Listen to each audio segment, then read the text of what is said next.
para pejuang buah hati, selamat datang di acara Ngopi Sore, ngobrol pintar soal reproduksi. Bareng saya lagi Winda. Nah, hari ini saya lagi jalan-jalan di Bandung nih, Ayah Bunda.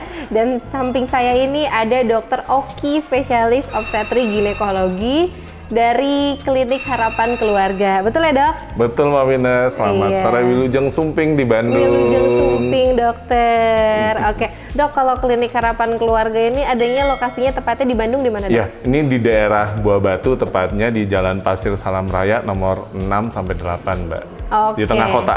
Di tengah kota, iya. Cukup gampang untuk dicarinya, Dok. Betul, ya. betul, Mbak. Iya. Nah, Ayah Bunda nih kebetulan udah banyak banget yang titip pertanyaan via DM, Dok, atau komen-komen di postingan Instagram kita nih tentang mitos-mitos nih, Dok. Betul. Iya. Hari ini kita ngebahasnya mitosnya nggak yang ke arah misteri, tapi tentunya berhubungan dengan obstetri dan ginekologi karena di samping saya ada ahlinya. Ya, jadi hari ini temanya adalah mitos atau fakta bentuk rahim berpengaruh terhadap infertilitas. Oke.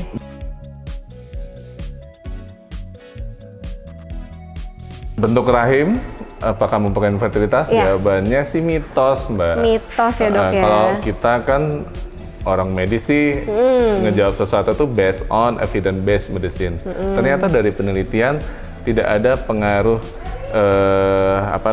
rahim yang mau ke depan ataupun ke belakang terhadap kesuburan. Oh, oke. Jadi oke aja gitu. Oke aja jawabannya mitos, Mams. Oke, Dok, nanti dokter bilang ada rahim ke depan, rahim ke belakang. Sebenarnya ada berapa jenis sih, Dok, bentuk rahim?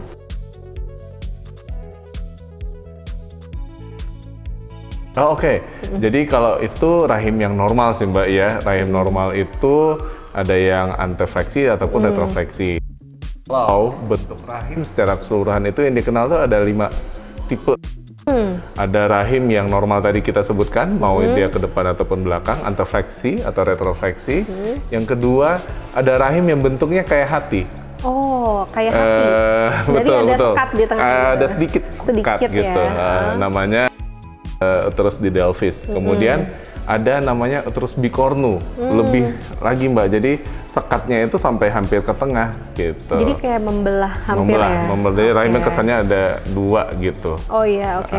Terus ada yang cuma setengahnya rahim gitu. Itu juga ada.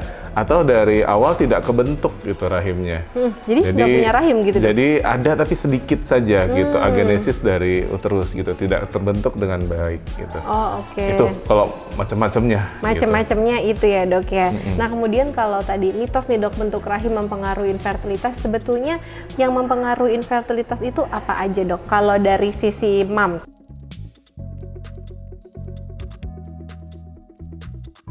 Oke, dari sisi moms nih yang paling sering kita bahas ataupun dari jurnal-jurnal yang ada itu, yang pertama dari faktor usia. Usia sangat mempengaruhi kesuburan.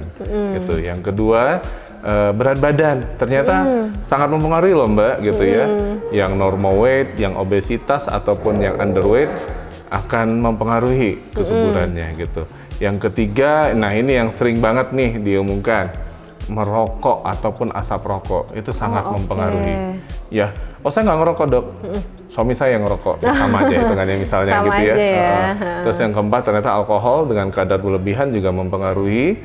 Yang kelima adanya infeksi sepanjang jalan dari sperma bertemu sel telur, artinya sepanjang jalan saluran reproduksi.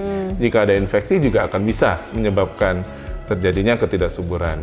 Belum lagi permasalahan yang lain, Mbak, seperti gangguan head, endometriosis, dan lain-lain gitu. Jadi kalau dalam program hamil memang harus spesifik, tiap moms itu berbeda-beda permasalahannya. Jadi memang kita harapkan langsung berkonsultasi dengan dokter-dokter yang ada di Klinik Fertilitas Indonesia. Oke. Gitu, Mbak.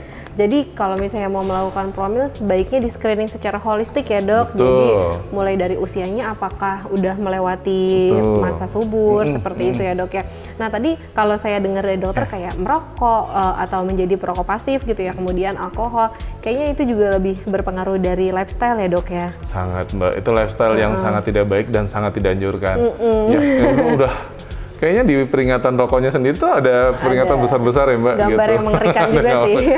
Saya berharap sih sudah tidak ada lagi masyarakat yang masih merokok gitu Mbak. Iya Ya. betul dok. Nah dok kalau misalnya dari berat badan nih dok, saya sih pernah dengar ya dok ya kalau PCOS itu ada yang lean, ada juga oke. yang overweight. Nah tadi Iya. kan salah satu penyebabnya infertilitas bisa kadang-kadang berat badan gitu ya. Iya.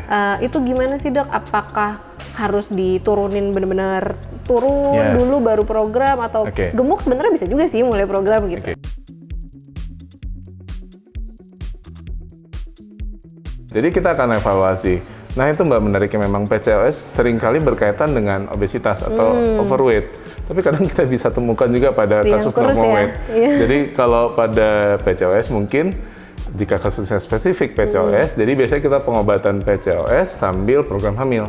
Oh, Itu bisa gitu. dilakukan gitu. Oke. Tapi kalau memang kita temukan kasusnya obesitas dan dengan PCOS, biasanya barengan kita harus turunkan dulu tuh berat badannya menuju ideal sambil kita lanjutkan ke program hamil gitu. Oh oke, ya dokter jawabannya tadi tentang bentuk rahim dan Oh, iya. mitos-mitosnya, sangat bermanfaat nih untuk moms yang kemarin masih bertanya-tanya bener nggak sih katanya orang tua saya sulit hamil karena rahimnya ke belakang lah apa. Iya. Ternyata mitos ya moms ya. Nah mungkin untuk yang terakhir nih dok, boleh nggak dok buat ayah bunda yang di rumah nih tips untuk sukses promil dok? Kira-kira dari dokter Oki ini seperti apa?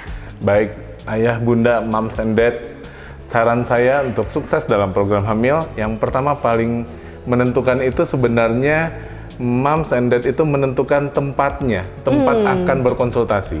Betul. Jadi dengan penentuan pemilihan tempat saja sudah akan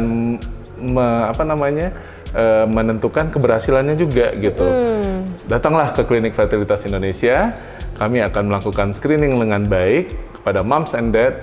Apa permasalahannya, kita akan tentukan program mana yang cocok sehingga spesifik dan keberhasilannya akan lebih tinggi. Oke. Gitu, Mbak. Oke, berarti yang utama itu menentukan tempatnya dulu ya. Tempatnya, betul. Kemudian jangan lupa diiringi doa pasti ya dok ya. Oh iya, doa harus itu doa. Iya, jadi datang ke Klinik Fertilitas Indonesia itu sebagai ikhtiar, kami Ya. memfasilitasi moms, lalu moms dan dad di rumah juga jangan lupa selalu berdoa.